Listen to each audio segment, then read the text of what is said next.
Like millions of Americans, Eldora Snowden ignores her alarm clock. It's almost torture because when it goes off, at that point I could feel that my body finally went to sleep.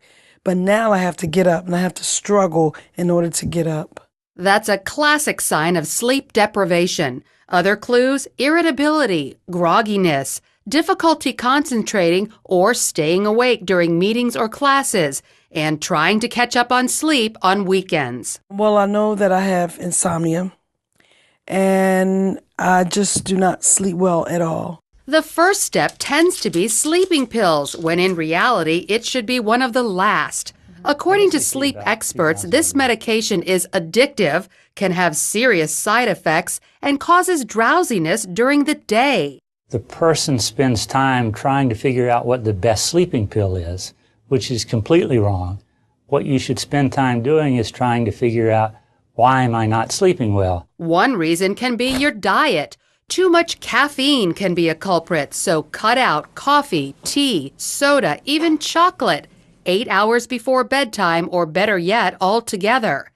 Don't eat within 2 hours of bedtime, avoiding big meals and alcohol, which can knock you out but later wake you up. And nix the spicy or fatty foods. They cause heartburn, which interferes with sleep.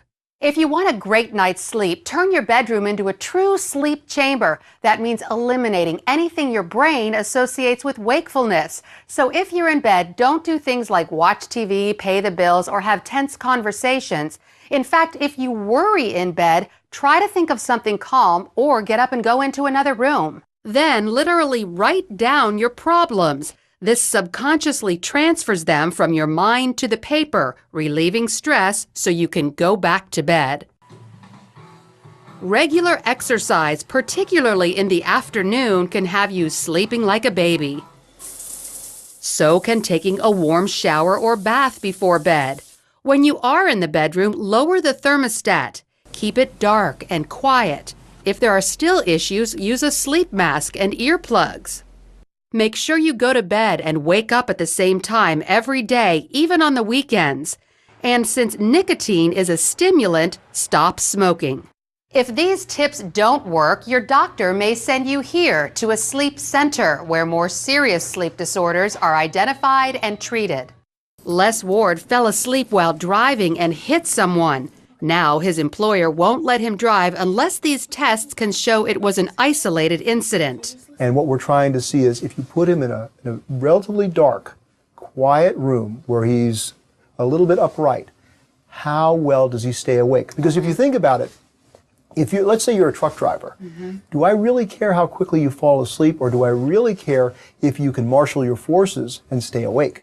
He stares at the wall for 40 minutes while doctors monitor his movements and body functions. The doctor says if I stay awake, he'll give me a letter certifying me to drive. So far I've done it 3 times and I've stayed awake all 3 times. So one more time, and doc, you better start writing a letter. Many sleep disorders are brought on by underlying physical problems like obesity or emotional issues like depression. Doctors say by addressing those root causes and changing some behavior, most people can sleep well and wake refreshed for life. Lori Johnson, CBN News.